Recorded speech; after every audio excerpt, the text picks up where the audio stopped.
Hari itu hujan deras turun seolah langit ikut berduka bersamaku. Baru seminggu yang lalu aku memakamkan ibu, satu-satunya keluarga yang kuandalkan sejak kecil. Dunia terasa hampa. Rumah jadi sangat sepi, tak ada lagi suara lembut ibu yang memanggilku saat pagi, tak ada lagi sapaan pelan sebelum aku berangkat kerja, tak ada lagi tangan yang memelukku erat saat aku jatuh dan lelah. Sejak ibu sakit 2 bulan terakhir, aku memang jarang tidur nyenyak. Setiap malam aku berjaga di samping ranjangnya, memijat kakinya yang dingin, menyuapi bubur hangat, dan menyeka keringat di dahinya. Aku tak pernah mengeluh. Bagiku, ibu adalah segalanya. Tanpa beliau, aku tak mungkin menjadi Alia seperti hari ini. Tapi sejak ibu tiada, rasanya separuh jiwaku ikut terkubur di tanah merah itu. Yang lebih menyakitkan lagi, saat aku butuh sandaran, pelukan, dan pengertian dari seseorang yang kuanggap suamiku, justru dia semakin menjauh. Rico, lelaki yang dulu bersumpah di depan penghulu untuk menjagaku dalam suka dan duka, kini lebih banyak menghabiskan waktu di luar rumah, bahkan kadang pulang larut malam tanpa penjelasan. Awalnya aku mencoba mengerti. Kupikir mungkin dia tak tahu harus bersikap seperti apa pada wanita yang sedang berkabung. Mungkin dia bingung. Tapi aku salah. Suatu sore, saat aku sedang duduk di ruang tengah menatap foto ibu sambil menggenggam tasbih, Rico pulang dan melempar jas kerjanya ke sofa tanpa menatapku. Dia hanya membuka sepatu dan langsung menuju kulkas. "Mas mau makan?" tanyaku pelan, mencoba memulai percakapan. "Nggak usah. Udah makan di luar," jawabnya singkat tanpa menoleh. Aku menunduk. Mataku memerah, tapi aku tahan agar air mata tidak jatuh. Aku harus kuat. Aku harus kuat, kata itu terus mengulang dalam pikiranku. "Mas?" ucapku lagi. Aku kepikiran buat ziarah ke makam ibu besok pagi, boleh kan?" Kali ini dia menoleh, tapi bukan dengan tatapan hangat, melainkan datar dan kaku. "Besok aku ada urusan. Kalau kamu mau, ya pergi sendiri aja." "Sendiri?" tanyaku, nyaris tak percaya. "Mas, ini baru 7 hari ibu meninggal. Apa berat sekali temani aku sebentar ke makamnya?" Dia menghela napas panjang. "Alia, kamu tahu nggak, 2 bulan ini hidup kita berat. Aku juga lelah.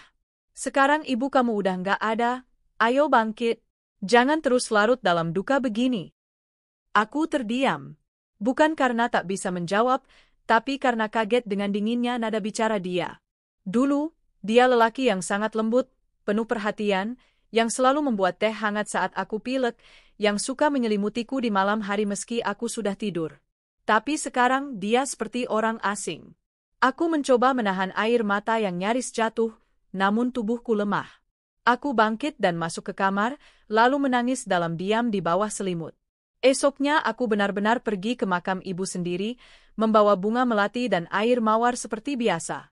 Di sana, aku duduk lama, menangis di hadapan batu nisan itu. "Bu, maaf ya, Alia belum bisa jadi anak kuat seperti yang ibu minta. Rasanya sendirian banget, Bu." Suami Alia berubah, Bu. Dia dingin, dia kasar, dan kayaknya dia nggak peduli lagi sama Alia. Tapi Alia nggak akan nyerah, Bu. Alia coba kuat, demi ibu. Malamnya, saat aku pulang, Rico sudah ada di rumah. Tapi kali ini dia tidak diam seperti biasa. Dia duduk di ruang tamu, dengan wajah serius dan tangan menggenggam ponsel erat-erat. "Duduk sebentar, aku mau bicara," ucapnya. Aku menurut. Duduk di seberangnya sambil menata nafasku. "Alia, aku udah pikirin ini baik-baik. Aku mau menikah lagi." Dunia serasa berhenti berputar. Suaranya bergema di kepalaku berulang kali, seperti pisau yang menyayat hati. "Apa maksud Mas?" Dia menarik napas panjang. "Kamu sekarang beda, Alia. Kamu dingin, tertutup. Aku butuh istri yang bisa menemani, bukan yang tiap malam nangis melulu. Maaf, tapi aku ngerasa kamu nggak lagi seperti dulu." Aku hanya terdiam. Air mata mengalir tanpa bisa kuhentikan. "Mas pikir solusinya adalah menikah lagi?" tanyaku sambil menahan suara bergetar. "Aku laki-laki, Alia. Dan aku butuh pendamping yang bisa mengimbangi aku." "Apa Mas udah suka sama perempuan lain?" Dia menunduk sebentar, lalu mengangguk. "Namanya Siska." Dia sekretaris baru di kantor. Dia perhatian. Dia membuatku merasa dihargai. Aku ingin marah. Ingin membanting apapun di depanku. Tapi tubuhku terlalu lemah untuk mengamuk. Yang bisa kulakukan hanya menangis dan menatap suamiku yang tega. Baru 7 hari ibu meninggal, Mas, dan Mas minta izin untuk menikah lagi? Di saat aku bahkan belum selesai berdoa untuk almarhumah? Tega kamu, Mas? Ucapku lirih. Riko diam, tidak membantah, tidak juga meminta maaf. Aku menunduk lama. Lalu perlahan berkata, kalau itu pilihan Mas, aku tidak akan menghalangi. Aku ikhlaskan Mas menikah lagi, tapi jangan harap aku mau dimadu. Aku pergi, biar aku yang mundur. Dia tampak terkejut. Kamu serius? Aku bangkit berdiri, menahan napas panjang.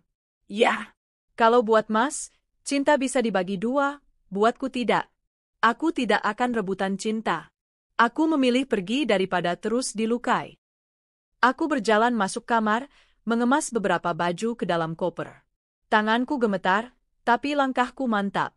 Aku tidak tahu akan tinggal di mana, aku tidak tahu akan makan dari mana, tapi aku tahu harga diriku tidak akan kubiarkan diinjak, meski oleh suamiku sendiri. Sebelum keluar dari pintu, aku menoleh sebentar. Aku doakan semoga Mas bahagia dengan Siska. Tapi satu hal, aku yakin, perempuan yang bisa merebut hati suami dari istrinya yang sedang berduka, belum tentu bisa setia saat Mas jatuh nanti. Aku melangkah keluar, menatap langit malam yang gelap. Hujan baru saja reda. Tapi aku tahu, badai yang sebenarnya baru saja dimulai. Malam itu aku menginap di rumah peninggalan ibu. Rumah sederhana di pinggir kota yang dulu terasa hangat, kini terasa sunyi, seakan tak ada kehidupan. Jendela-jendela yang dulu sering dibuka ibu untuk menghirup udara pagi kini tertutup rapat. Aroma melati dari vas kecil di ruang tamu masih ada, samar, seperti kenangan yang enggan pergi. Kupeluk lututku di sudut kamar ibu. Di dinding, foto beliau tersenyum lembut, membuat hatiku terasa dicekik. Aku menangis lagi malam itu. Tapi bukan hanya karena rindu, melainkan karena dikhianati saat paling rapuh dalam hidupku. Suamiku, lelaki yang kupilih karena ku yakin dia akan menjadi pelindung, justru menambah luka. Belum genap 7 hari ibu tiada, dia meminta izin menikah lagi. Bukan karena aku tak lagi mencintainya, tapi karena dia tak sanggup menghadapi versiku yang sedang berduka. Apa salahku? Apa salahku bila aku menangis karena kehilangan satu-satunya orang tua yang kupunya? Apa salahku bila aku tidak bisa tersenyum dalam 7 hari terakhir? Haruskah aku berdandan cantik dan menyambut suamiku dengan pelukan di hari ke-7 ibuku wafat, agar aku tak dianggap dingin? Kupandangi cincin kawin di jariku. Masih melingkar sempurna, tapi maknanya telah mati. Pagi harinya aku pergi ke pasar kecil dekat rumah. Aku tak punya rencana besar, hanya ingin beli bahan makanan sederhana. Aku harus makan, aku harus tetap hidup. Mbak Alyaya, sapa seseorang.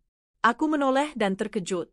Seorang wanita parubaya tersenyum padaku, mengenakan apron dengan logo kafe kecil di depannya. Saya Burini, pemilik kedai sore. Masih ingat? Dulu ibu sering ke tempat saya beli roti pisang. Aku mengangguk, menahan air mata. Iya, Bu, saya ingat. Turut berduka ya, Nak, saya tahu kabarnya dari tetangga. Almarhumah ibu baik sekali. Sering traktir tukang ojek makan siomay di tempat saya. Aku tersenyum pahit. Ibu memang begitu, Bu. Meski uang pas-pasan, hatinya selalu besar. Kalau Mbak Alia butuh pekerjaan ringan, di kedai saya lagi butuh kasir. Sementara dulu, nggak berat, yang penting ada kegiatan. Mataku membulat. Pekerjaan? Aku bahkan belum sempat memikirkan itu. Maaf Bu, kasir ya? Tapi saya nggak punya pengalaman. Nggak apa-apa. Yang penting jujur. Saya percaya, anaknya Bu Rahayu pasti baik juga. Tawaran itu seperti cahaya kecil di lorong gelap. Aku menerimanya. Bukan karena uang, tapi karena aku tahu aku harus berdiri sendiri mulai sekarang. Dan mungkin ibu telah mengatur jalanku lewat cara yang tak terduga. Hari-hari berikutnya aku bekerja di kedai kecil itu. Awalnya aku canggung. Tanganku gemetar saat menerima uang dari pelanggan, pikiranku masih sering melayang ke masa lalu. Tapi Bu Rini sabar sekali membimbingku. Teman-teman di sana juga ramah.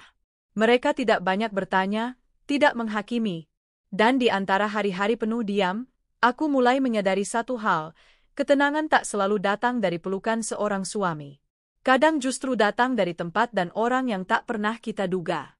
Suatu sore, saat aku sedang membereskan meja, sebuah mobil hitam berhenti di depan kedai. Seorang pria turun, mengenakan kemeja rapi dan jas mahal. Aku nyaris menjatuhkan nampan di tanganku. Pak Dirga. Dia adalah mantan bos Riko, direktur utama tempat Riko bekerja dulu, sebelum pindah ke perusahaan baru. Alia? Sapanya pelan. Aku gugup. Selamat sore, Pak. Dia tersenyum, lalu menatap sekeliling. Saya lihat kamu dari mobil. Kamu kerja di sini? Aku mengangguk.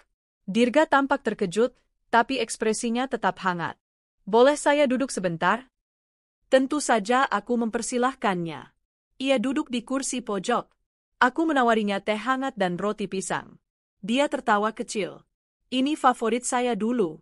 Kamu masih ingat? Ibu yang sering cerita, jawabku pelan. Kami mengobrol cukup lama. Dirga tidak banyak bertanya soal keadaanku. Dia hanya mengatakan bahwa dia sudah pensiun dini dari jabatannya dan sedang mengembangkan usaha kecil-kecilan. Dan, aku baru tahu dari Bu Rini, kamu Alia, istri Riko ya, tanyanya perlahan. Aku menunduk, tak tahu harus menjawab apa. Mantan istri, Pak, mungkin sebentar lagi. Dia diam sejenak. Tidak menanyakan lebih jauh, tapi sorot matanya menyimpan empati yang dalam. Sepulang kerja malam itu, aku melihat Riko menelepon berkali-kali. Tapi aku tidak menjawab. Lalu dia mengirim pesan. Kamu di mana? Aku mau bicara. Aku rindu kamu, Alia. Aku tidak membalas. Entah kenapa, saat membaca kata rindu dari bibir lelaki yang meninggalkanku di saat berduka, rasanya hambar. Dari beberapa teman lama yang masih menyapaku diam-diam, aku tahu kalau Siska, perempuan yang dipilih Riko, bukan orang sembarangan. Dia memang cantik, tapi juga ambisius. Sejak menikah dengan Riko, hanya 2 minggu setelah aku pergi, dia mulai ikut campur dalam urusan bisnis suamiku. Aku tak ingin tahu lebih banyak. Aku hanya ingin menjalani hariku sendiri. Beberapa hari kemudian, Dirga datang lagi. Kali ini dia menawari kerja paruh waktu sebagai admin keuangan di salah satu unit usaha kecilnya. Saya tahu kamu pintar, Alia. Saya dulu pernah lihat laporan kamu yang Riko bawa ke kantor. Rapi banget. Aku tersenyum kecil. Terima kasih, Pak, tapi saya belum siap kerja besar. Ini kerja ringan. Cukup dari rumah. Kalau kamu mau coba, silakan. Nggak usah dipaksa. Tawaran itu kembali membuatku merenung. Kenapa justru orang asing seperti Pak Dirga yang begitu banyak membantuku, padahal dia bukan siapa-siapaku? Aku ingat pesan ibu, kadang, orang baik bukan datang dari yang kamu cintai, tapi dari yang Tuhan kirim untuk menyelamatkanmu. Akhirnya aku terima pekerjaan itu. Malam-malamku kini tak lagi penuh tangis. Masih ada rindu untuk ibu, tapi tidak lagi dengan luka menganga. Kini aku mulai menata langkah. Sedikit demi sedikit, aku mulai memaafkan meski belum bisa melupakan. Tapi hidup ternyata tak pernah berhenti memberikan kejutan. Suatu pagi, di saat aku sedang mengetik laporan keuangan untuk usaha Pak Dirga, aku menerima pesan dari nomor tak dikenal. Alia, aku mohon maaf. Aku salah. Siska bukan seperti yang aku kira. Dia bukan istri yang baik. Aku butuh kamu. Kembali ya. Aku akan ceraikan dia. Pesan itu membuat tanganku gemetar. Tapi bukan karena ingin kembali, melainkan karena heran betapa cepatnya karma bekerja. Aku memandangi langit pagi dari jendela rumah. Matahari sedang naik perlahan. Hangat, tenang, dan pasti. Dan untuk pertama kalinya sejak lama, aku tersenyum. Pesan dari Riko pagi itu aku biarkan menggantung tanpa balasan. Dulu, sekali saja dia mengirimi pesan seperti itu, mungkin aku akan langsung memeluk ponselku, menangis, dan menelpon balik dengan suara parau penuh rindu. Tapi kini, aku hanya menghembuskan napas pelan. Aku sudah terlalu jauh melangkah. bukan dalam jarak, tapi dalam kesadaran. Kesadaran bahwa cinta yang tulus tidak seharusnya dipaksa untuk bersaing. Aku tidak pergi karena lemah, justru karena aku terlalu kuat untuk terus bertahan dalam hubungan yang menyakitiku. Hari-hariku mulai berubah. Pagi aku bantu Bu Rini di kedai, siang aku mengerjakan laporan keuangan untuk Pak Dirga. Aku tak lagi terjebak dalam kenangan, melainkan sibuk membangun harapan baru. Pak Dirga pun semakin sering mampir ke kedai. Bukan sebagai atasan, tapi sebagai teman.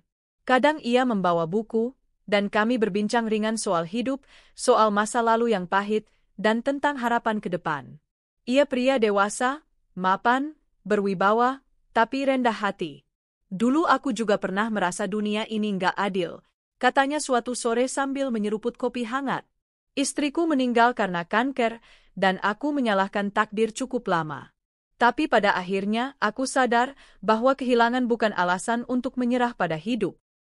Aku menatapnya. Kata-katanya menamparku sekaligus menenangkan. Kamu masih muda, Alia. Cantik, pintar, dan mandiri. Kamu pantas bahagia. Pantas dihargai. Jangan biarkan masa lalu membuatmu lupa siapa dirimu sebenarnya. Aku tersenyum, menunduk. Terima kasih, Pak. Saya mungkin belum sepenuhnya sembuh. Tapi saya belajar berdiri lagi. Dirga mengangguk, lalu menyodorkan sebuah map biru. Aku tahu kamu butuh ruang. Tapi kalau suatu hari kamu ingin lebih dari sekadar kerja admin, ini proposal usaha kecil.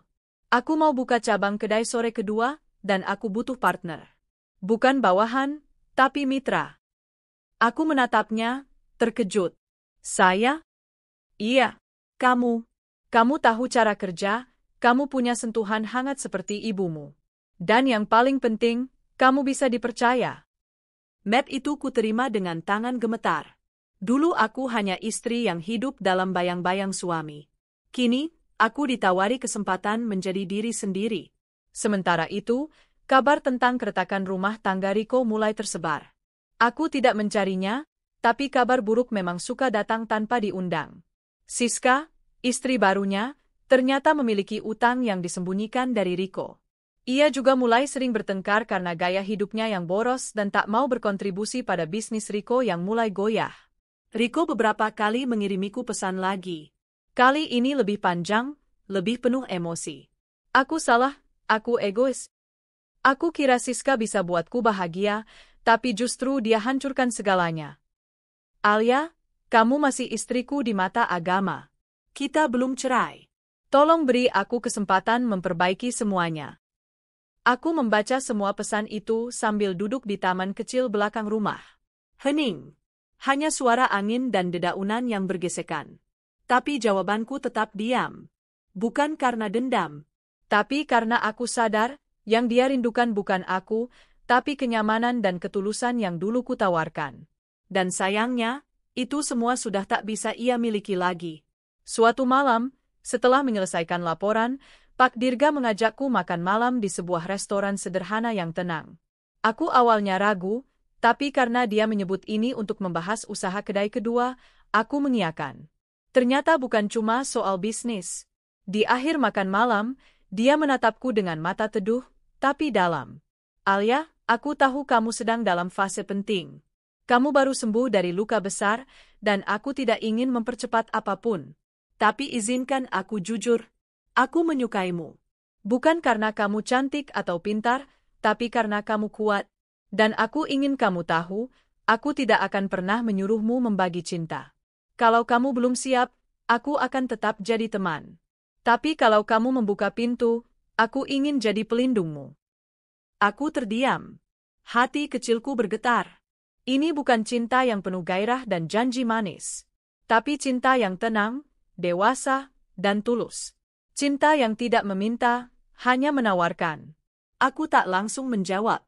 Tapi malam itu, untuk pertama kalinya setelah sekian lama, aku tidur dengan hati yang ringan. Hari-hari berikutnya, aku dan Pak Dirga mulai lebih dekat. Tapi hubungan kami tidak diumumkan, bahkan Bu Rini pun belum tahu. Aku ingin memastikan bahwa perasaanku tumbuh bukan karena luka, tapi karena rasa yang sehat. Sementara itu, Riko semakin kacau. Teman lama mengabarkan bahwa Siska pergi membawa sejumlah uang dan barang-barang berharga. Bisnis Riko pun nyaris bangkrut karena banyak proyek yang gagal. Ironisnya, dia justru mulai sering datang ke dekat kedai tempatku bekerja. Sore itu, saat aku selesai mencuci gelas di dapur kedai, Bu Rini memanggilku. "Alia, ada tamu," katanya mantan suami kamu. Aku menghela napas panjang, lalu keluar. Riko berdiri di depan kedai, wajahnya kusut, rambut acak-acakan, matanya sembab. "Alia, aku mohon. Boleh kita bicara?" Aku menatapnya. "Bicara apa lagi, Mas? Rasanya semua sudah jelas." Aku nyesel. Siska bukan seperti yang aku kira. Dia pergi bawa semua uangku. Aku bahkan hampir kehilangan rumah. Aku sadar, selama ini yang terbaik buatku itu kamu. Aku mengangguk pelan. Sayangnya, Mas baru sadar setelah menghancurkan aku. Setelah aku pergi, setelah aku sendiri saat aku paling butuh, Mas malah memilih wanita lain. Aku hilaf, Alia. Aku menatapnya tanpa emosi. Mas tahu, aku pergi bukan karena aku lemah. Tapi karena aku terlalu kuat untuk terus bertahan dan dikhianati. Riko terdiam, tertunduk. Tangannya mengepal. Aku tahu aku nggak pantas minta kamu kembali. Tapi aku mau kamu tahu aku menyesal. Aku menghela napas. Aku doakan Mas bisa memperbaiki hidup Mas. Tapi aku sudah bukan bagian dari cerita itu lagi. Lalu langkah kaki seseorang mendekat. Dirga. Ia datang menjemputku seperti biasa di akhir kerja. Riko menoleh, dan ekspresinya berubah. Dirga menatapnya sopan, lalu menggandeng tanganku perlahan. Bukan untuk pamer, tapi untuk menunjukkan bahwa aku tidak lagi sendiri. Aku menatap Riko untuk terakhir kalinya. Mas, dulu Mas bilang aku dingin dan berubah setelah ibu meninggal. Tapi justru di saat aku berubah itulah Mas seharusnya lebih hadir. Bukan meninggalkan. Riko menunduk. Tak bisa berkata apa-apa. Aku berjalan pergi bersama Dirga. Dan di sepanjang jalan, aku tidak menoleh ke belakang. Malam itu, Dirga mengantarku sampai depan rumah, lalu berkata pelan, "Kamu hebat, Alia. Hari ini kamu menutup satu pintu. Dan aku berharap suatu hari kamu bersedia membukakan pintu baru bersamaku." Aku tersenyum. "Kalau waktunya tiba saya akan tahu, Pak." Dia membalas senyuman itu. Lalu pamit. Dan aku berdiri di ambang pintu, dengan hati yang penuh kekuatan baru. Bukan sebagai mantan istri yang terluka, tapi sebagai wanita yang akhirnya tahu nilainya. Sudah 2 bulan sejak aku pergi dari rumah yang dulu kusebut rumah tangga. 2 bulan sejak aku mengambil keputusan paling menyakitkan tapi juga paling membebaskan dalam hidupku, meninggalkan lelaki yang kupikir akan menemani sampai akhir hayat. Kini aku tak lagi hidup dari belas kasihan siapapun. Pekerjaanku di kedai dan sebagai admin keuangan untuk Pak Dirga cukup membuatku mandiri. Aku tidak lagi terbangun tengah malam karena menangis dalam diam. Luka itu belum sepenuhnya sembuh, tapi aku telah menerima kenyataan bahwa luka tak harus diobati oleh pelakunya. Yang lebih penting dari itu, aku sudah memaafkan diriku sendiri. Ya, memaafkan diriku karena pernah begitu keras mencintai seseorang yang salah. Karena dulu aku rela berkorban segalanya demi Riko, hingga lupa mencintai diri sendiri. Tapi kini aku berubah. Aku lebih mencintai ketenangan dan menghargai diriku sebagai perempuan. Dan di tengah perubahan itu, satu nama selalu hadir, Dirga. Bukan karena dia menyelamatkanku, tapi karena dia tidak pernah memaksaku untuk diselamatkan. Dia menunggu, menghormati ruangku, menyemangati tanpa menggurui. Dan perlahan, rasa itu tumbuh, bukan karena butuh, tapi karena layak. Suatu pagi, Dirga datang ke rumah membawakan sarapan. "Kamu pasti belum sempat masak," katanya sambil mengangkat 2 kotak nasi uduk dan teh hangat. Aku tertawa. "Saya ini bukan gadis remaja, Pak. Saya bisa masak sendiri." "Tapi kamu masih layak dimanjakan," balasnya tenang. "Dan lagi pula, saya masak sendiri ini." Aku terdiam sejenak. "Masak sendiri? Kamu masak sendiri?" Dia mengangguk, bangga. "Belajar dari YouTube semalam. Demi kamu." Aku tersipu. Tawa kami meledak bersama. Hubungan kami belum berubah status, tapi perasaanku untuknya jelas tidak lagi samar. Dan dari sinar matanya setiap kali menatapku, aku tahu, dia pun merasa hal yang sama. Beberapa minggu kemudian, Dirga mengajakku ke sebuah lokasi kosong di pinggir kota. Sebidang tanah cukup luas, dengan suasana tenang dan rindang. Alia, ucapnya sambil membuka map. Ini tanah yang akan kita pakai untuk kedai sore cabang kedua. Aku membulatkan mata. Ini indah sekali, tapi bukannya terlalu besar? Dia menggeleng. Kita butuh yang besar. Karena mimpimu juga besar, kan? Aku menatapnya. Dia benar. Meski aku dulu merasa tak punya apa-apa selain luka, kini aku sadar, aku punya kemampuan. Dan Dirga mempercayaiku. Itu sudah cukup untuk mulai membangun segalanya dari nol. Hari-hari kami diisi dengan rapat kecil, pencatatan rencana keuangan, hingga diskusi konsep interior. Semua terasa menyenangkan. Tak ada tekanan, tak ada paksaan. Dirga memperlakukanku sebagai rekan sejajar, bukan bawahan. Ia membuatku merasa dihargai sebagai perempuan dan sebagai manusia. Sementara itu, dari beberapa teman lama Riko yang diam-diam masih berhubungan denganku, aku tahu kehidupannya makin tak menentu. Setelah Siska pergi membawa kabur uang dan mobil, Riko mulai berutang untuk menutup biaya operasional usahanya. Beberapa klien pun kabur karena melihat reputasinya menurun drastis. Ia mulai stres, kehilangan arah, bahkan disebut-sebut menjual aset pribadi. Namun, aku tak pernah tertawa di atas penderitaannya. Meski dia pernah menyakitiku, aku tahu rasanya saat dunia seolah tak berpihak. Aku hanya tak ingin terlibat lagi. Hidupku bukan tentang balas dendam, tapi tentang menyembuhkan diri dan melangkah lebih baik. Suatu malam, Dirga mengajakku ke tempat ibu dimakamkan. Aku ingin ziarah, boleh? Katanya. Aku ingin berterima kasih kepada beliau. Aku terharu. Kami duduk di sisi makam ibu. Aku menabur bunga, sementara Dirga membaca doa dengan suara tenang. Setelah itu, dia menatap batu nisan dengan penuh hormat. Bu Rahayu, katanya pelan, Alia wanita yang sangat luar biasa. Saya tahu, dia sedang belajar bangkit, dan saya bersyukur bisa mengenalnya. Jika ibu izinkan, saya ingin menjaganya.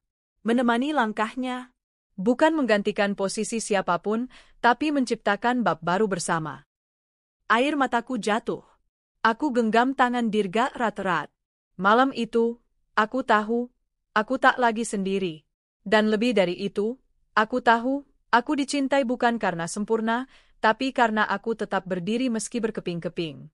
1 bulan kemudian, kedai sore cabang kedua resmi dibuka. Aku berdiri berdampingan dengan Dirga, memotong pita pembukaan di depan para tamu undangan. Di antara kerumunan itu, tanpa kuduga, kulihat sosok Riko berdiri di kejauhan. Dia tidak datang sebagai undangan, tapi berdiri seperti orang asing. Wajahnya sayu, kurus, dan kusam. Mungkin ia hanya ingin menyaksikan apa yang telah aku capai setelah ia tinggalkan. Setelah acara usai, Riko sempat mendekat. Aku melihat mata itu. Mata yang dulu membuatku jatuh cinta, tapi kini tak lagi punya daya. Kamu, kelihatan bahagia, katanya lirih. Aku tersenyum. Karena memang begitu adanya. Dia menunduk. Aku iri, aku menyesal. Aku mengangguk. Tapi penyesalanmu bukan urusanku lagi, Mas. Bukan karena aku benci, tapi karena hidupku sudah bukan milikmu. Dirga mendekat, lalu berdiri di sampingku. Ia hanya tersenyum sopan. Aku menatap Riko untuk terakhir kalinya. Mas pernah memilih untuk menikah lagi saat aku berduka. Kini, aku memilih untuk hidup tanpa luka. Kita impas. Malam itu aku duduk di teras rumah sambil memandangi langit yang penuh bintang. Dirga duduk di sampingku, menyeduh teh melati, aroma favorit ibu. Alia, katanya tiba-tiba. Aku tahu kamu wanita yang kuat, mandiri, dan tidak ingin bergantung. Tapi, bolehkah aku menjadi tempat bersandarmu? Bukan karena kamu butuh pelindung, tapi karena kamu layak dicintai dengan utuh. Aku terdiam, menatap matanya. Lalu perlahan mengangguk. Aku bersedia. Bukan karena aku butuh suami, tapi karena aku tahu kamu adalah pria yang layak kujadikan imam. Hari itu langit cerah seakan ikut mengiringi kebahagiaan yang memenuhi dada. Setelah melewati badai panjang dan luka yang tak sedikit, aku, Alia, akhirnya kembali berdiri di pelaminan. Bukan lagi dalam ketakutan, tapi dalam keyakinan. Dirga menggenggam tanganku erat, mengucapkan ijab kabul dengan suara mantap. Hanya sekali tarikan napas, ia mengucapkannya sempurna. Para saksi mengangguk, dan terdengarlah doa mengalun dalam haru. Aku resmi menjadi istrinya. Bukan sebagai wanita pelarian, bukan karena ingin balas dendam, tapi karena aku yakin, dialah rumahku kini. Pernikahan kami digelar sederhana di taman belakang kedai sore cabang kedua yang baru kami resmikan sebulan lalu. Bunga-bunga matahari dan mawar putih menghiasi tenda kecil berhiaskan pita krem. Semua terlihat bersih, hangat, dan tenang, seperti hatiku kini. Tidak ada hiruk-pikuk, tidak ada ratusan tamu undangan. Hanya orang-orang yang benar-benar peduli, yang menatap kami bukan dengan penilaian, tapi dengan doa. Setelah akad, kami duduk berdampingan di kursi pengantin. Teman-teman kerja Dirga datang memberi ucapan selamat. Beberapa pelanggan setia kedai sore pun hadir, membawa kado dan pelukan hangat.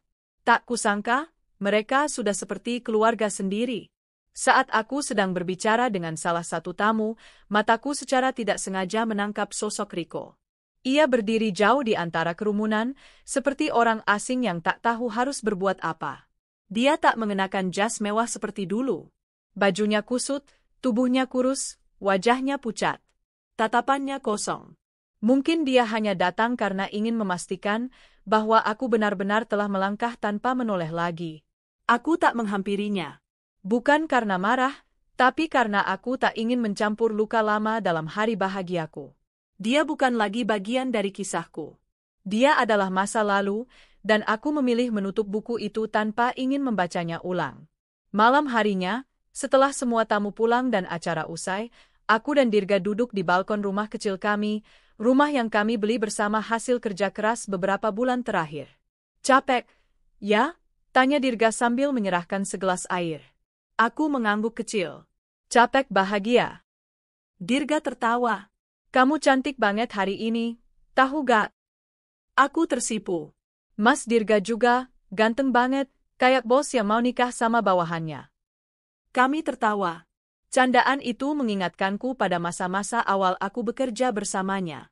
Siapa sangka, lelaki yang dulu hanya kupanggil, Pak, kini menjadi suami yang memanggilku, sayang. Aku janji, kata Dirga pelan, akan menjagamu tanpa melukai. Akan mendampingimu tanpa mengatur. Karena kamu bukan milikku, tapi kamu adalah amanah yang harus aku bahagiakan. Kalimat itu menampar lembut hatiku. Aku bersyukur, Tuhan menggantikan lelaki yang pernah tega menyakitiku, dengan seseorang yang justru memuliakanku. Beberapa hari setelah pernikahan, aku mendapat kabar bahwa Riko datang ke kantor lama tempat dia dulu bekerja. Bukan sebagai atasan, tapi sebagai pencari kerja. Perusahaannya bangkrut, dan utangnya menumpuk. Siska, perempuan yang dulu menjadi alasan ia ingin menikah lagi, telah meninggalkannya, membawa serta sebagian besar aset yang mereka miliki. Bahkan katanya, mobil dan motor mereka telah disita oleh Liasing. Riko tak punya apa-apa lagi. Dan yang paling menyakitkan baginya, ia kehilangan rasa hormat dari orang-orang yang dulu membanggakannya. Dulu, saat dia menggenggam tanganku, aku adalah istri sah yang mencintainya sepenuh hati. Tapi dia melepaskanku dengan mudah demi sesuatu yang bersinar sesaat. Dan kini, ketika semua cahaya itu padam, ia menyadari bahwa perempuan yang ia lepas adalah satu-satunya orang yang benar-benar ada untuknya. Tapi penyesalan selalu datang terlambat, bukan? Suatu siang, saat aku sedang merapikan data keuangan di komputer kedai, Riko datang. Kali ini tak hanya sekadar mengintip dari jauh, tapi masuk dan berdiri di hadapanku. Aku menatapnya sebentar, lalu kembali menatap layar laptop.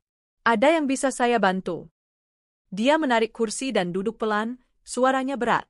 Oh ya, maaf. Aku menutup laptopku perlahan. Maaf untuk yang mana, Mas? Yang dulu ninggalin aku saat ibuku baru seminggu meninggal? Atau saat Mas tega bilang pengen nikah lagi padahal aku masih berkabung? Dia menunduk. Semuanya sunyi melingkupi ruang. Hanya ada suara kipas angin yang berputar malas. Mas sekarang udah nikah, kan? Tanyaku datar. Sudah, tapi sudah cerai juga. Siska pergi. Bawa semua yang kami punya. Aku sekarang gak punya siapa-siapa. Aku mengangguk kecil. Sepertinya Mas lupa, saya dulu juga pernah gak punya siapa-siapa. Tapi saya gak tega ninggalin orang yang saya nikahi. Air matanya menetes. Aku salah, Alia. Aku bodoh. Aku menatapnya dalam-dalam. Dulu, matanya penuh percaya diri, seolah tak ada yang bisa menyentuh egonya. Kini matanya seperti anak kecil yang kehilangan arah. Mas, ucapku pelan, saya udah ikhlas.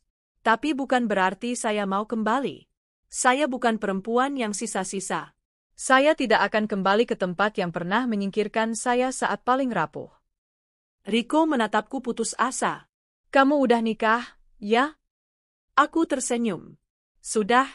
Dengan lelaki yang tidak akan meninggalkan saya hanya karena kesenangan sesaat. Dia tertunduk. Tak ada kata lagi yang bisa diucapkan. Aku bangkit, lalu berkata, saya doakan semoga Mas bisa belajar menghargai seseorang sebelum kehilangannya. Dunia bisa dibangun ulang, Mas. Tapi hati yang disia-siakan, kadang tidak bisa diperbaiki lagi. Riko berjalan pelan meninggalkan kedai. Aku melihat punggungnya menjauh. Dan untuk pertama kalinya, aku tidak merasa marah, benci, atau sakit. Aku merasa lega. Karena hari itu, aku tahu aku benar-benar sembuh. Malamnya, Dirga memelukku dari belakang saat aku berdiri di dapur menyiapkan teh. Kamu hebat hari ini, katanya. Kenapa? Karena kamu bisa menghadapinya tanpa dendam. Itu tandanya kamu lebih kuat dari yang kamu kira. Aku menoleh padanya, tersenyum. Mas Dirga, ucapku, terima kasih udah jadi bagian dari luka yang berubah jadi kekuatan. Kalau aku bisa berdamai dengan masa lalu, itu karena Mas bantu aku mencintai masa depan. 2 bulan telah berlalu sejak hari pernikahan kami. Rumah kecil yang kami bangun dengan penuh cinta kini terasa lebih hidup. Dirga selalu bangun lebih pagi dariku untuk menyeduh teh, lalu membangunkanku dengan senyuman dan kecupan lembut di dahi.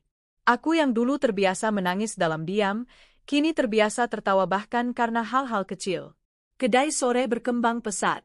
Cabang ketiga sedang kami persiapkan di kawasan perkantoran yang lebih ramai. Dirga mengurus manajemen dan operasional, sementara aku mengelola keuangan dan program sosial yang kami jalankan lewat kedai. Ya, sejak aku berdiri di atas kakiku sendiri, aku merasa harus berbagi. Aku tahu rasanya menjadi perempuan yang tak dianggap, ditinggalkan, dan tidak dihargai. Maka dari itu, kami sepakat setiap bulan kami akan memberikan pelatihan keterampilan gratis untuk para janda muda dan ibu rumah tangga yang ingin mandiri. Hidupku tak sempurna, tapi aku bahagia. Dan untuk pertama kalinya, aku merasa pantas bahagia. Suatu hari, aku sedang mengajari ibu-ibu dari kampung tetangga cara membuat sabun cuci piring alami. Program ini adalah bagian dari agenda bulanan, perempuan mandiri, perempuan tangguh, yang kami luncurkan bersama. Selesai kegiatan, saat semua peserta bubar, aku mendapat pesan dari sahabat lamaku, Lina, yang kini bekerja di sebuah yayasan hukum untuk perempuan korban kekerasan rumah tangga. Li, kamu sempat dengar kabar tentang mantanmu? Dia katanya kena masalah hukum, loh. Aku dapat info dia sempat minta bantuan pengacara dari yayasan, tapi ditolak karena rekam jejaknya. Pesan itu membuatku terdiam sesaat. Riko, lagi-lagi nama itu muncul. Bukan karena aku masih menyimpan rasa, tapi karena luka lama yang belum sepenuhnya hilang kadang muncul saat namanya disebut. Seperti luka di kulit yang sudah kering, tapi masih terasa perih bila disentuh. Malam harinya, aku duduk di teras sambil memandangi langit. Bintang-bintang terlihat jelas. Aku menyesap teh hangat buatan Dirga yang kini duduk di sebelahku. Mas, kataku pelan, kalau seseorang menyakitimu dulu, lalu dia jatuh dalam hidupnya, apakah kita boleh merasa lega? Dirga menoleh. Kita manusia, wajar merasa lega. Tapi jangan larut di dalamnya. Karena hidup kita bukan tentang pembalasan, tapi pembelajaran. Aku diam. Lalu berkata, aku dapat kabar Riko terlibat kasus penipuan keuangan. Perusahaannya dulu ternyata banyak utang. Dirga mengangguk tenang. Dia sudah menanam dan sedang menuai. Kita sudah terlalu jauh dari bab itu. Aku tersenyum. Dirga selalu tahu bagaimana mengembalikan hatiku yang ragu ke tempat yang tenang. Seperti dermaga bagi perahu yang lelah dihantam ombak. Beberapa hari kemudian, seorang wanita paruh baya datang ke kedai. Wajahnya penuh keraguan, seolah sedang menimbang-nimbang apakah langkahnya benar. "Permisi, ini Mbak Alia?" "Ya," tanyanya lembut. Aku mengangguk. "Iya, Bu. Ada yang bisa saya bantu?" Wanita itu menarik napas panjang. "Saya, ibu dari Riko." Hatiku mencelos sesaat. Dia duduk. Jemarinya gemetar saat meraih gelas berisi air putih yang kusodorkan. "Saya kesini bukan untuk membela anak saya," katanya pelan. "Tapi saya minta maaf atas semua luka yang pernah kamu terima dari keluarga kami, terutama dari Riko." Aku menatapnya. Wajah wanita itu tampak lebih tua dari usianya. Mungkin karena penyesalan. Mungkin karena rasa malu. Mungkin karena beban yang disimpan bertahun-tahun. "Dulu saya pikir kamu gak cukup baik untuk Riko," lanjutnya. "Tapi sekarang saya tahu, kamulah yang paling tulus. Saya lihat kamu bahagia, dan saya bersyukur. Setidaknya kamu bisa hidup tenang, walau bukan bersama anak saya." Aku menunduk, menahan air mata yang nyaris jatuh. Bukan karena sedih, tapi karena semesta seolah mempertemukan kembali semua keping yang dulu tercerai. Ibu Riko menggenggam tanganku. "Kamu sudah memaafkan?" Aku mengangguk. "Sudah lama, Bu. Saya tidak dendam. Saya hanya belajar." Dia tersenyum tipis. "Terima kasih sudah kuat. Maaf sudah membuatmu patah, dulu." Wanita itu lalu pergi, meninggalkan kehangatan yang aneh di hatiku. Bukan karena ingin mengenang, tapi karena pertemuan itu menutup pintu masa lalu dengan cara paling damai. Setelah kejadian itu, aku merasa lebih ringan. Aku dan Dirga semakin dekat. Kami sering menghabiskan malam hanya untuk ngobrol di teras, membahas rencana masa depan atau sekadar tertawa karena hal remeh. Sampai suatu hari, "Alia," ucap Dirga, "aku kepikiran satu hal." "Apa itu?" Dia menggenggam tanganku. "Bagaimana kalau kita punya anak?" "Dek?" Pertanyaan itu sederhana, tapi menggetarkan. Karena sejak pernikahan kami belum pernah membahas soal anak. "Mas serius?" tanyaku pelan. Dia tersenyum. "Serius banget. Tapi aku gak maksa. Kita bisa adopsi juga kalau kamu belum siap. Aku gak mau menuntut kamu harus hamil atau apa. Aku cuma pengen kita punya seseorang yang bisa kita bentuk bersama. Kita rawat. Kita sayangi." Air mataku jatuh tanpa bisa kutahan. "Mas," bisikku, "aku juga ingin. Tapi aku takut gagal seperti dulu. Aku sempat trauma saat 2 kali keguguran waktu masih sama Riko." Dirga memelukku. "Erat. Kita jalanin pelan-pelan. Aku ada. Aku akan temani kamu, entah bagaimanapun jalannya." Hari itu, untuk pertama kalinya, aku kembali membuka pintu di dalam hatiku yang selama ini kututup rapat, pintu harapan untuk menjadi seorang ibu.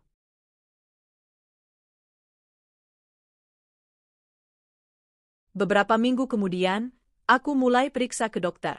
Kesehatanku baik, kandungan normal, dan aku positif hamil. Ketika dokter menyampaikan berita itu, aku menangis.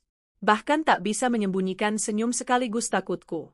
Saat kuperlihatkan hasil tes pack dan surat keterangan dokter pada Dirga, dia menangis di depanku. Bukan menangis sedih, tapi haru yang menular hingga aku pun ikut terisak. "Anak kita, Li, anak kita," bisiknya sambil mengelus perutku. Sejak hari itu, kami mulai mencatat semua hal kecil tentang kehamilanku, mual pertamaku, makanan yang tiba-tiba jadi favorit, dan bahkan suara detak jantung si kecil saat pertama kali kami mendengarnya dari alat USG. Beberapa bulan ke depan, hidup kami berubah pelan-pelan. Aku lebih sering di rumah, sementara Dirga mulai merekrut manajer baru untuk membantu operasional. Dia ingin aku fokus pada kandungan. Namun aku tetap terlibat dalam kegiatan pelatihan perempuan, hanya kali ini secara daring. Aku merasa, menjadi ibu tak berarti berhenti menjadi diri sendiri. Suatu malam, saat usia kandunganku masuk 7 bulan, aku menerima kiriman surat. tanpa pengirim. Tapi aku tahu tulisan tangannya. Rico. Alia, selamat atas pernikahan dan kehamilanmu. Aku mendengarnya dari ibuku. Maafkan aku jika surat ini mengganggumu. Aku hanya ingin bilang, kamu benar. Kamu bukan perempuan biasa. Kamu luar biasa. Dan aku menyesal pernah menyia-nyiakanmu. Terima kasih karena sudah pernah mencintaiku. Terima kasih karena tidak membalas keburukanku dengan keburukan. Aku tidak minta balasan. Aku hanya ingin kamu tahu, kamu layak bahagia. Dan aku tahu, kamu sudah menemukan orang yang bisa menjagamu lebih baik dari aku. Selamat tinggal. Aku membaca surat itu sambil mengelus perutku. Dengar itu, nak, bisikku pada si kecil. Kita sudah menutup satu buku. Dan sekarang, kita sedang menulis buku baru bersama ayahmu. Aku merobek surat itu perlahan. Bukan karena benci, tapi karena aku tak ingin ada jejak masa lalu yang ikut hadir dalam kehidupan baruku. Aku ingin anakku lahir dalam cinta yang penuh, tanpa bayang-bayang luka lama. Hari ini tepat 2 tahun sejak pernikahan kami. Dirga dan aku berdiri di teras rumah kecil kami di pinggiran kota, dikelilingi pohon mangga dan suara alam yang menenangkan. Tak ada pesta mewah. Hanya ucapan syukur dalam hati dan senyum yang tak pernah pudar dari wajah kami. Kamu ingat nggak dulu kita buka kedai sore cabang kedua cuma modal nekat dan semangat? Tanya Dirga sambil menyeduh teh melati. Aku mengangguk sambil tersenyum. Dan sekarang sudah 5 cabang. Bahkan 1 di antaranya kita percayakan dikelola anak-anak muda dari panti. Dirga menatapku penuh kagum. Kamu adalah inspirasi banyak orang, Alia. Aku hanya tersenyum, tak merasa perlu membanggakan diri. Karena bagiku, pencapaian terbesar bukanlah jumlah cabang atau omset, tapi ketenangan hati yang kini kurasakan. Ketika kita mampu bangkit dari keterpurukan dan memulai hidup baru tanpa rasa dendam, itulah kemenangan sesungguhnya. Namun tak semua orang mendapat kesempatan kedua seperti aku. Aku tahu itu. Aku tahu karena beberapa bulan terakhir, kabar tentang Rico semakin sering sampai ke telingaku. Ia tak lagi memiliki tempat tinggal tetap. Setelah asetnya habis, ia bahkan dilaporkan pernah menginap di warung milik temannya. Siska, perempuan yang dulu ia pilih saat aku berduka, hilang entah kemana setelah membawa kabur semua simpanan Rico. Terakhir aku dengar, ia bekerja sebagai sopir freelance ojek online, mengandalkan penghasilan harian untuk sekadar makan. Hatinya terpukul, batinnya meronta. Tapi seperti yang pernah kubilang padanya, penyesalan bukan urusanku lagi. Aku tak membenci Rico. Bahkan jika hari ini ia datang dan meminta maaf, aku akan menerimanya sebagai manusia. Tapi aku tak akan pernah membiarkan siapapun lagi menempatkanku di tempat yang serendah dulu. Suatu pagi, seorang wanita muda datang ke kedai sore. Wajahnya asing, namun tatapannya tajam mengarah padaku. Aku baru saja selesai memberikan pengarahan pada staf ketika wanita itu menyapaku. Mbak Alia, katanya hati-hati. Aku mengangguk. Iya, saya sendiri. Wanita itu menunduk. Saya Siska. Aku menegang seketika. Siska? Wanita yang dulu merebut suamiku? Ia tampak jauh berbeda. Pucat, kurus, dengan mata sembab seperti orang tak tidur berminggu-minggu. Tak ada jejak kecantikan atau kesombongan seperti saat kulihat dulu dari kejauhan. Saya minta maaf, katanya lirih. Saya tidak datang untuk mencari ribut. Saya hanya ingin bicara. Aku tak menjawab. Hanya mempersilahkannya duduk di bangku pojok dekat jendela. Ia menunduk sepanjang pembicaraan, seperti tahu diri tak layak menatap langsung orang yang pernah disakitinya. Saya hamil waktu itu. Itu alasan saya menikahi Rico dengan cepat. Tapi ternyata saya salah. Dia tak punya apa-apa seperti yang dia pamerkan. Dan, setelah anak kami lahir, dia tak bisa menafkahi. Aku menghela napas panjang. Rasa iba muncul, tapi aku menjaga jarak. Saya tahu saya egois. Saya hanya ingin hidup enak. Tapi semua itu hancur. Sekarang anak saya tinggal dengan orang tua saya, dan saya sendiri bekerja sebagai buruh cuci. Rico tidak pernah menengok anaknya. Aku terdiam. Ini bukan urusanku. Tapi tetap, aku tak tega melihat sesama perempuan jatuh sedalam itu. Saya tidak berharap bantuan. Saya hanya ingin minta maaf karena telah menghancurkan hidup Mbak Alia dulu. Saya pikir saya menang. Tapi ternyata, saya adalah pihak yang paling kalah. Aku mengangguk pelan. Kamu tidak menghancurkan hidupku, Siska. Aku yang dulu terlalu buta mencintai. Tapi sekarang aku belajar mencintai diriku sendiri. Dan kamu masih bisa memperbaiki hidupmu. Bukan untuk Riko, tapi untuk anakmu. Siska menangis. Mungkin karena tak menyangka aku tak membalas dendam. Tapi aku sungguh tak punya energi untuk membenci lagi. Malam itu, aku bercerita pada Dirga. Kamu tidak marah aku menemui Siska? Tanyaku. Ia tersenyum tenang. Kenapa harus marah? Kamu bukan perempuan yang lemah. Dan aku tahu kamu punya hati yang besar. Justru aku bangga. Aku merebahkan kepala di bahunya. Dalam hati, aku bersyukur telah dipertemukan dengan lelaki seperti Dirga. Lelaki yang tak hanya mencintai, tapi juga menghormati dan mempercayai. Beberapa minggu kemudian, aku mendapat kabar mengejutkan. Riko masuk rumah sakit karena kelelahan dan kurang gizi.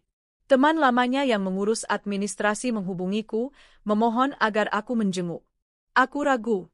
Bukan karena benci, tapi karena khawatir masa lalu mengusik ketenangan yang sudah kutata. Tapi akhirnya aku datang. Bukan untuk Riko, tapi untuk diriku sendiri, untuk menutup lembaran itu dengan cara yang damai. Riko terbaring lemah, tubuhnya kurus, matanya cekung. Ketika ia melihatku, air matanya langsung jatuh. Aku duduk di kursi tanpa berkata. Menunggu ia bicara. Aku menyesal. Sangat menyesal. Aku kehilangan segalanya. Dan baru sadar, kamu adalah yang terbaik dalam hidupku. Tapi aku terlalu bodoh. Aku menatapnya, tenang. Mas Riko, aku sudah memaafkanmu. Tapi aku tidak bisa kembali. Ia menunduk. Aku tahu. Aku bahkan tidak layak dimaafkan. Aku datang bukan untuk membuka peluang masa lalu. Lanjutku, aku datang untuk mengucapkan selamat tinggal. Bukan karena aku benci, tapi karena aku sudah bahagia. Dan kamu juga harus mencari kebahagiaanmu sendiri, Mas. Jangan cari di masa lalu. Cari di dalam dirimu sendiri. Tangisnya pecah. Tapi aku bangkit berdiri. Kutinggalkan mawar putih di meja kecil di samping ranjangnya. Simbol perpisahan tanpa luka. Hari ini, di halaman rumah kami, Dirga dan aku mengadakan acara kecil. Bukan pesta, tapi semacam syukuran sederhana. Beberapa teman, kerabat, dan anak-anak dari panti asuhan yang kami bantu hadir. Suasana hangat dan penuh tawa. Alia, kata Dirga sambil menggenggam tanganku, 2 tahun lalu kamu datang dalam hidupku sebagai sosok yang terluka. Sekarang kamu berdiri di sini sebagai perempuan paling kuat dan penuh cinta yang pernah aku kenal. Terima kasih, karena kamu mau membuka hatimu. Aku tersenyum, lalu membisikkan kata-kata yang tak pernah gagal membuatnya terpukau. Terima kasih, karena kamu mencintai aku bukan saat aku sempurna, tapi saat aku hampir menyerah. Di langit senja itu, aku tahu, kisahku mungkin penuh luka. Tapi akhir dari kisah ini bukan kesedihan, melainkan kemenangan. Aku memilih pergi dari kehidupan yang tak menghormatiku, dan semesta menghadiahkanku cinta yang sejati. Dan Riko, biarlah masa lalu tetap di tempatnya. Karena aku tak lagi melihat ke belakang.